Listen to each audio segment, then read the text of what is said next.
Hey everybody, this is John from Pioneer Nexus MTG coming at you with a quick deck overview for Izzet Phoenix, as well as one game to kind of show how the deck plays out.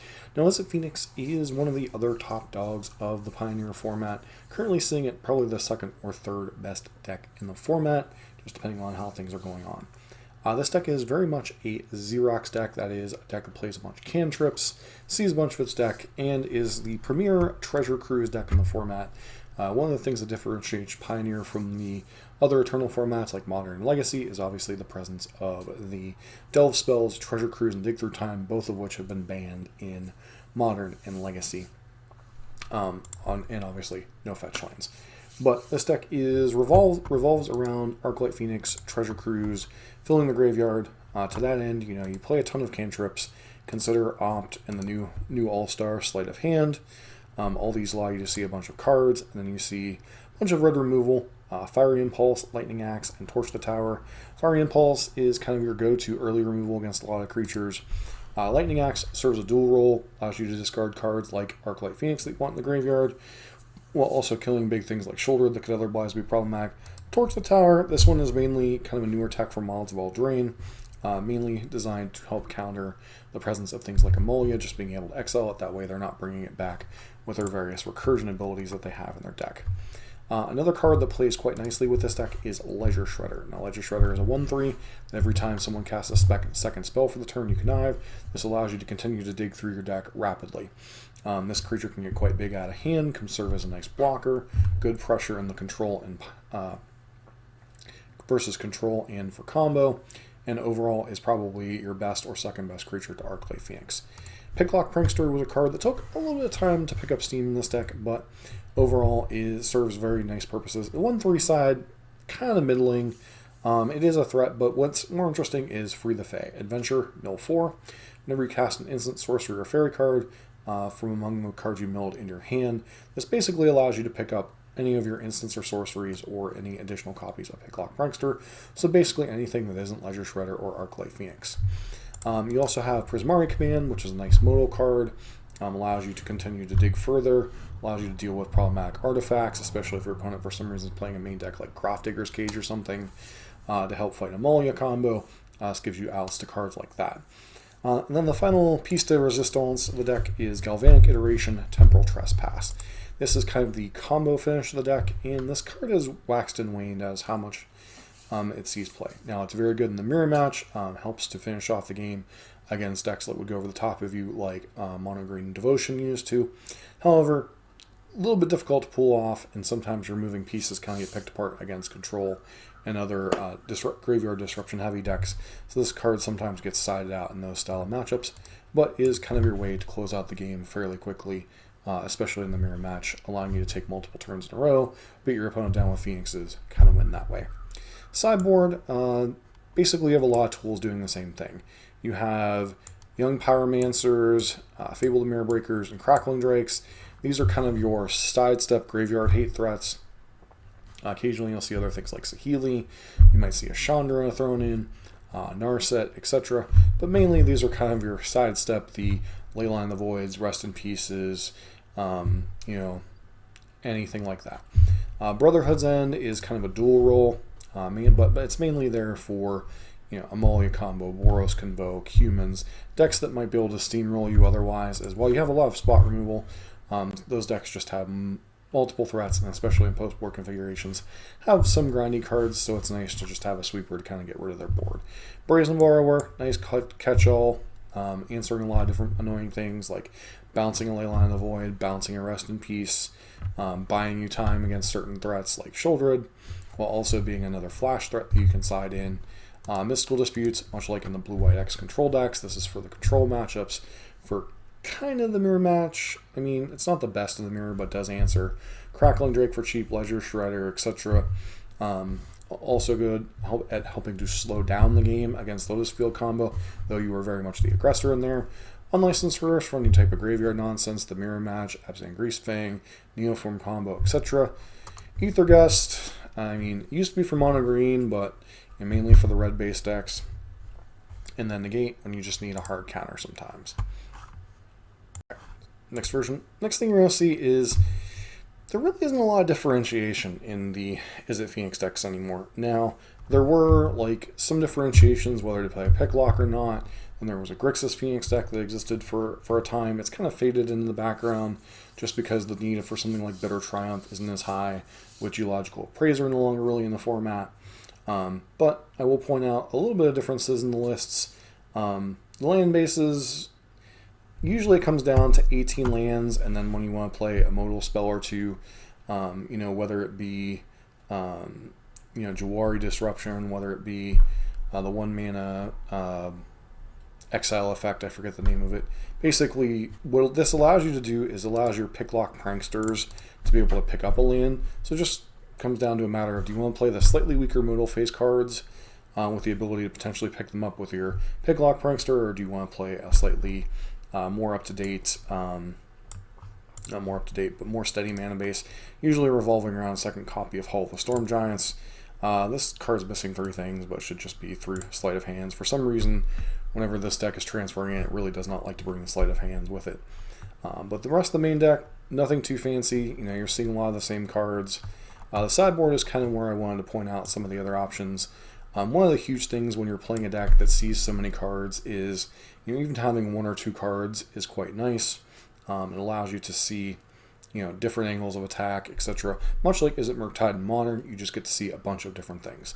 Alpine Moon, this is primarily here for Lotus Field combo. You could bring it in against a Nykthos deck if you happen to see Nykthos.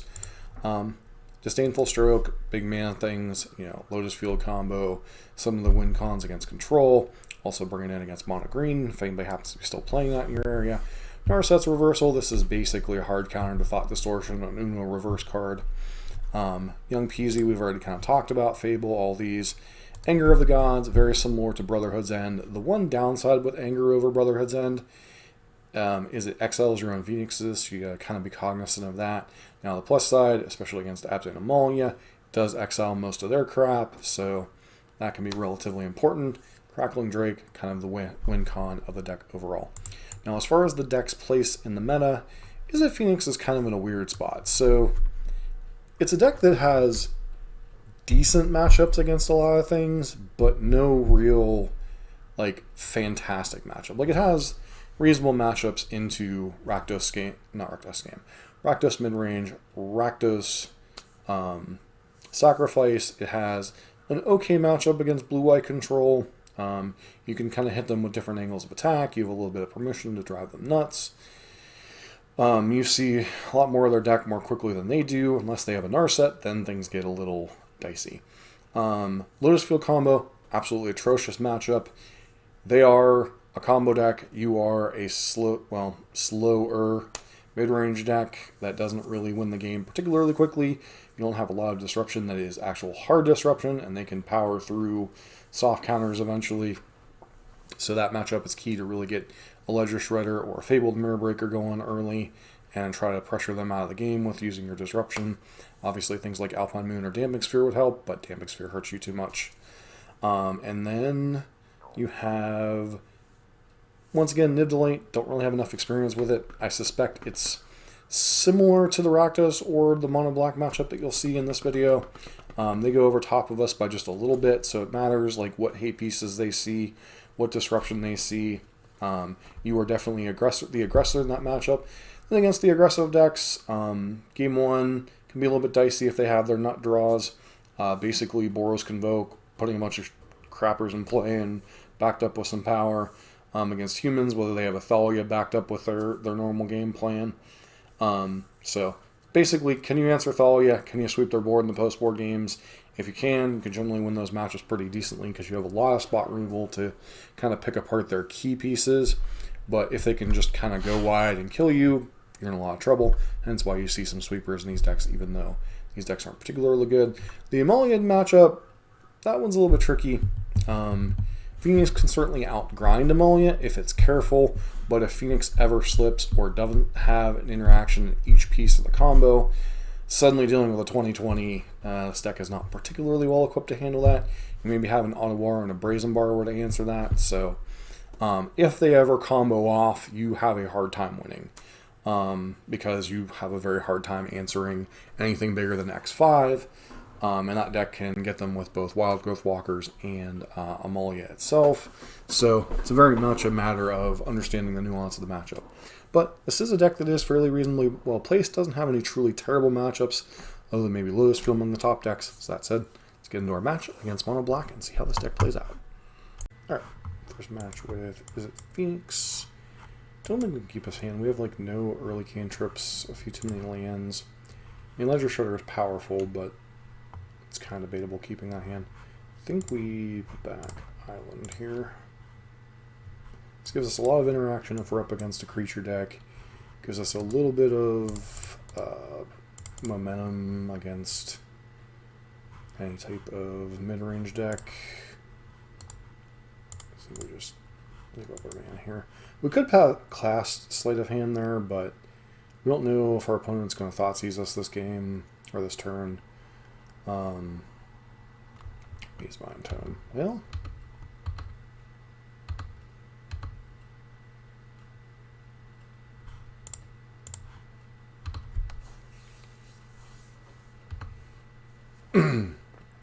guess certainly a reason to dig for a land. So we're just going to pick Lock here for better mana efficiency. Mono Black's kind of like Rakdos, but they go a little bit bigger. So, at least not, it's kind of annoying. Sure.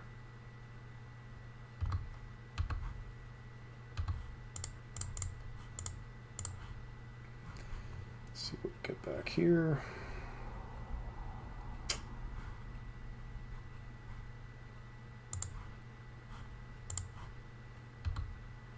Land.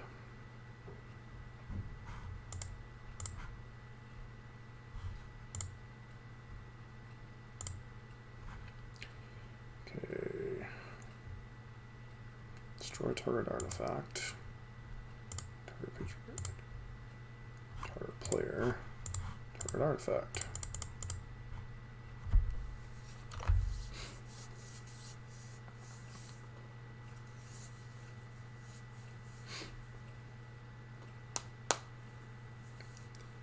At least gets to scry with it. We still get to hold up Spell Pierce. So all in all, fairly successful turn.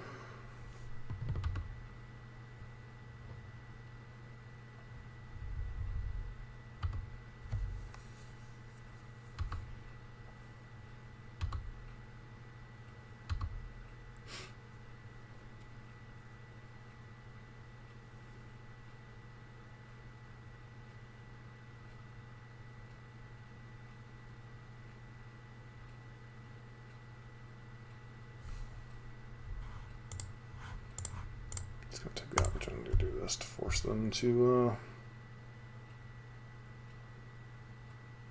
pay the 2 mana and not do anything else this turn.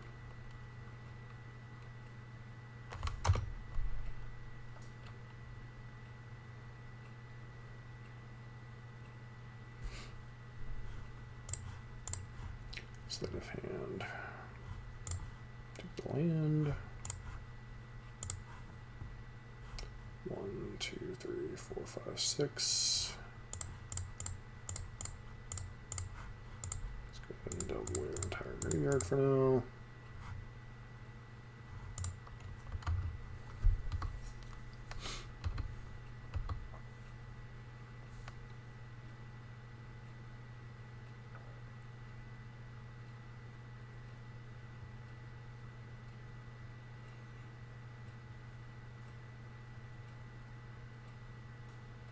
I guess anybody see a Thoughtseize in our future?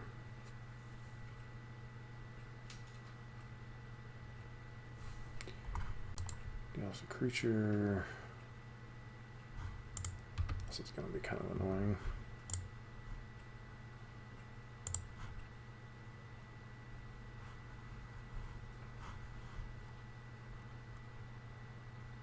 So they're just going to get to outdraw us here.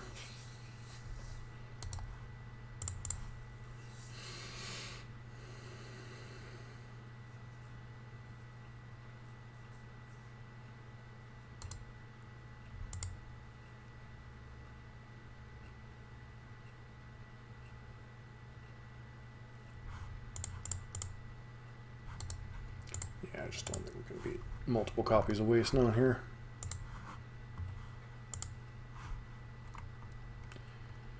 Alright, so...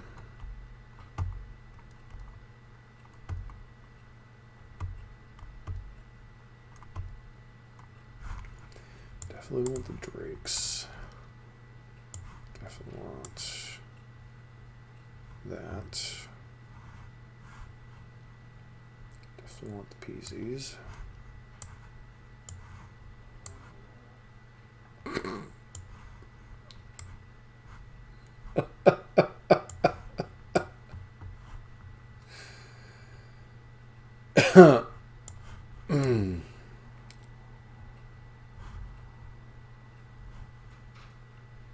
Miss some of the lightning axes. We'll probably want to leave one in case they have shouldered. Temple Trespass, Galvanic Iteration can go here. The Phoenixes can go.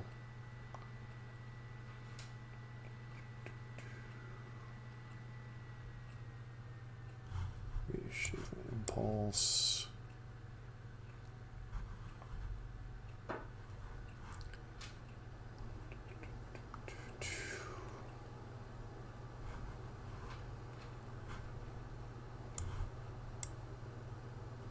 Problem is, like, we literally don't know what all creatures they're running, so. One of the flexibilities of this deck is its ability to kind of pivot, you know, be more aggressive, be more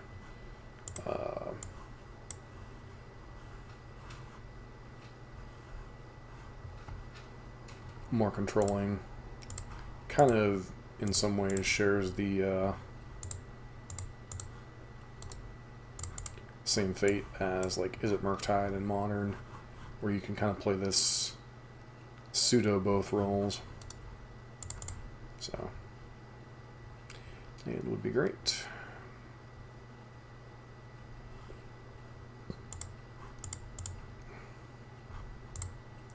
Both Prismari commands at the bottom doesn't feel good, but alas, that's what we do.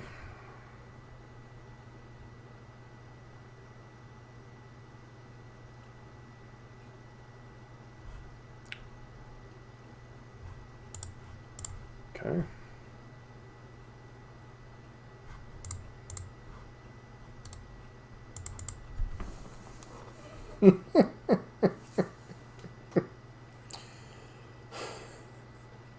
Not often we get to blank a discard spell, but sure.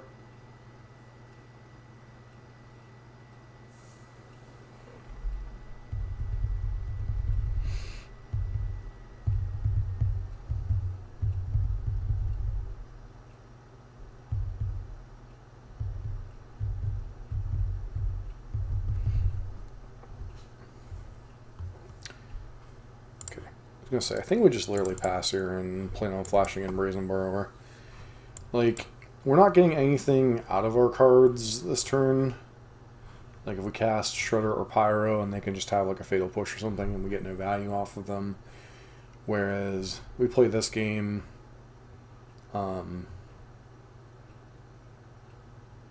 sure, they get a Trespasser.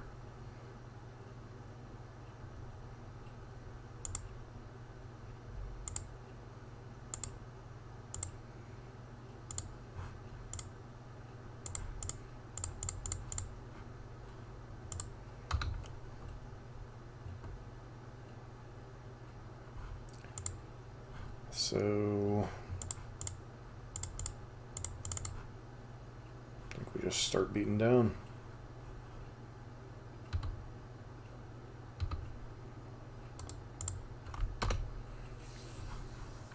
Difference between this matchup and Rakdos is we really have to be more aggressive in this matchup because they actually go over the top even of what Rakdos does, so.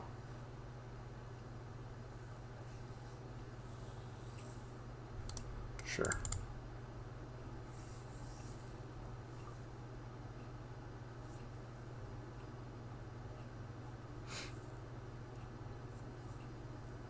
Mm-hmm.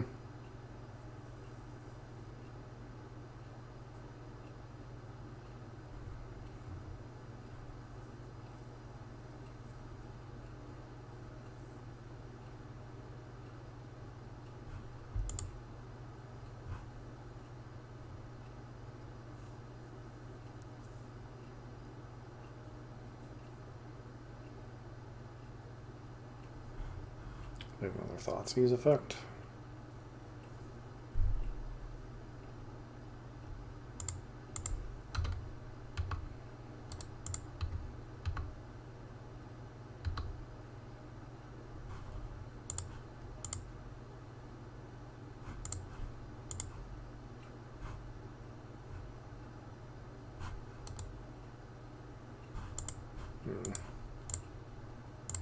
Debatable whether I want them to have 2 mana.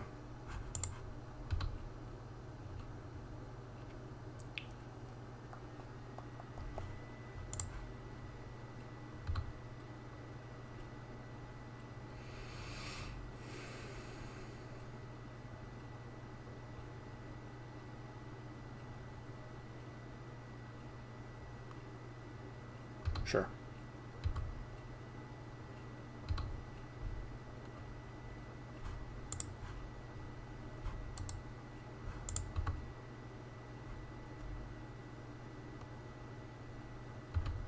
Well, really got nothing from the 2 mana, so I don't even know why they tapped the Sunken Citadel. When they could have just used the 2 mana they gained from Waste Not to Fatal Push it.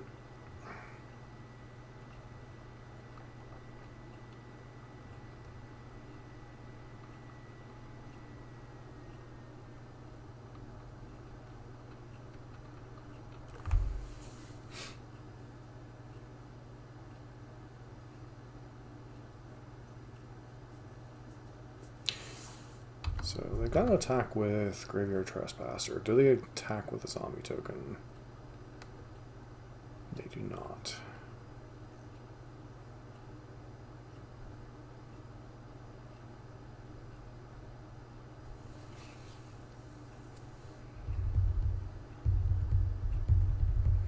What is their hand if they're not removing creatures? Sure.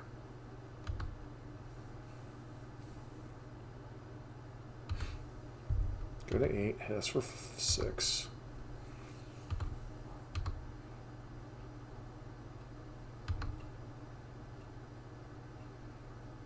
Six total, including the life drain.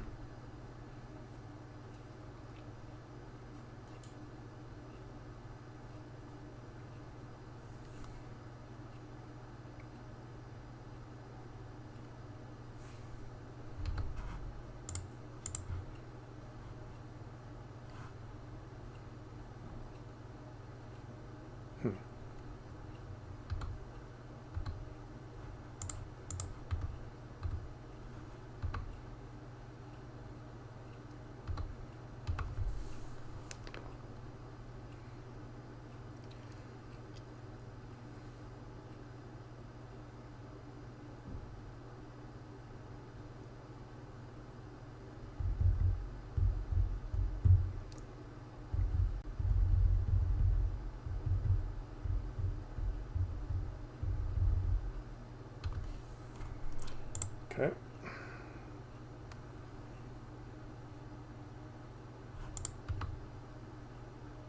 That's kind of dumb.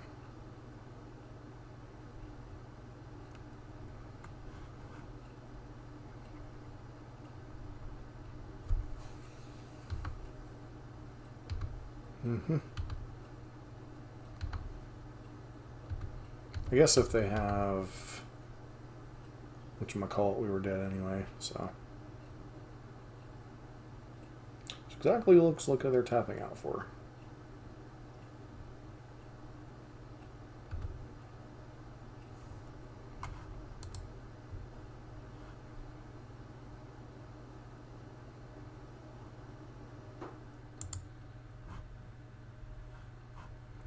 Okay, I could be wrong. Oh, that's lifelink. Okay, explains a lot.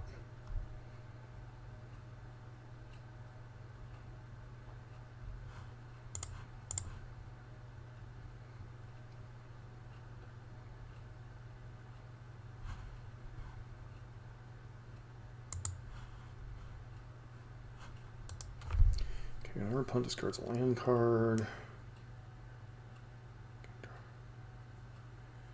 Discards a land card, create a 1/1. Okay, never discard a creature, get a 2/2. Alright. So kill this. King of Phoenix, they get a 2/2. I'm cool with that.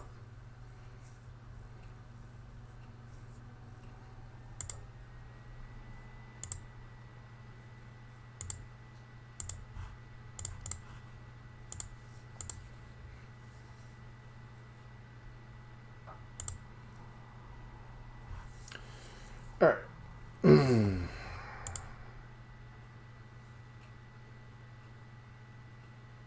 So,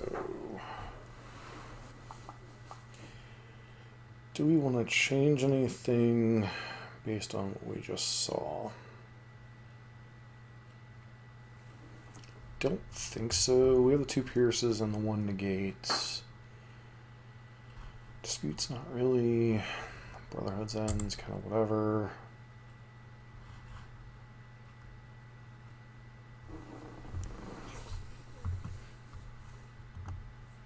Alright, this hand is pretty decent. Keep. Put it with a turn 1 Thoughtseize. Nope, put it with nothing on turn 1. Okay. Sure. I feel like they're going to have a waste none on 2, right?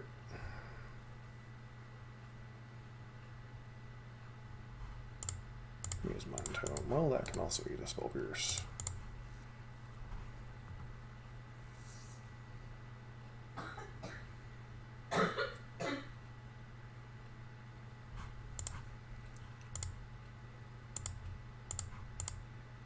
Beat on that, because we have another one.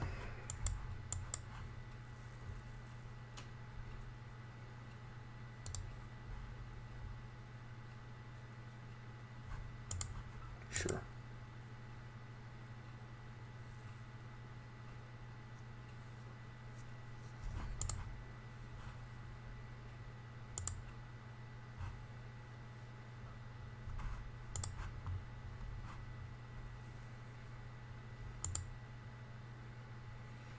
Mm-hmm.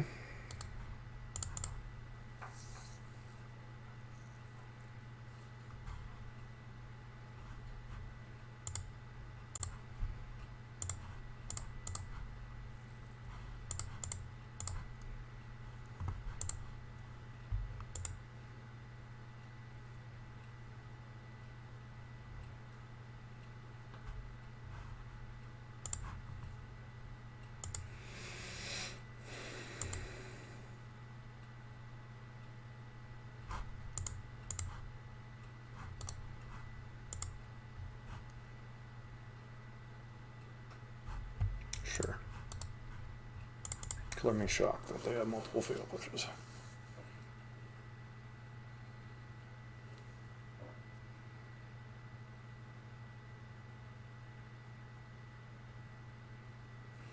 There's your trespasser, sure.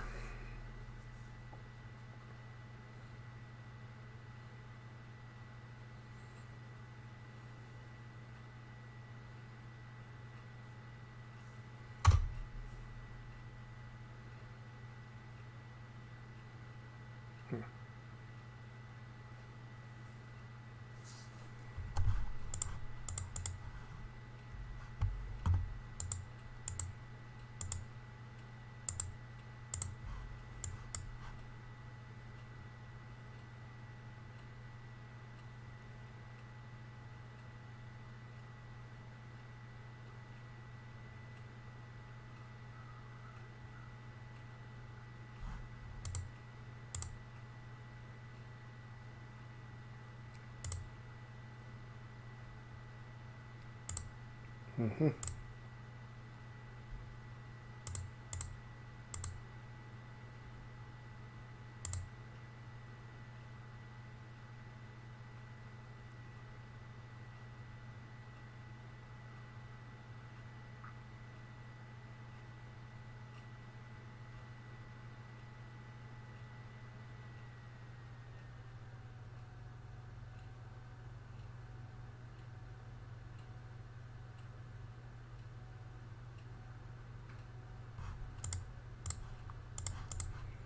Doing this, gonna get a token out of the deal.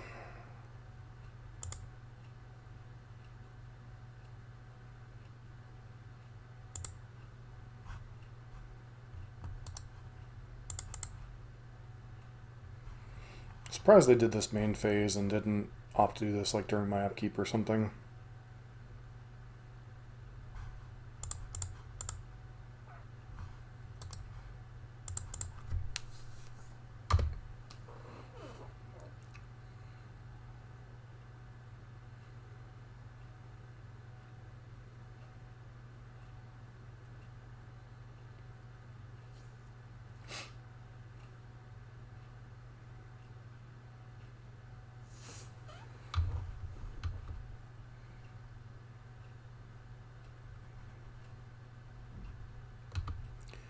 Sure.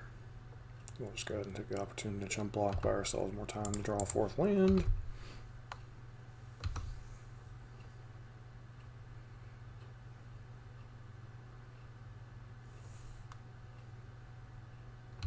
Mm-hmm.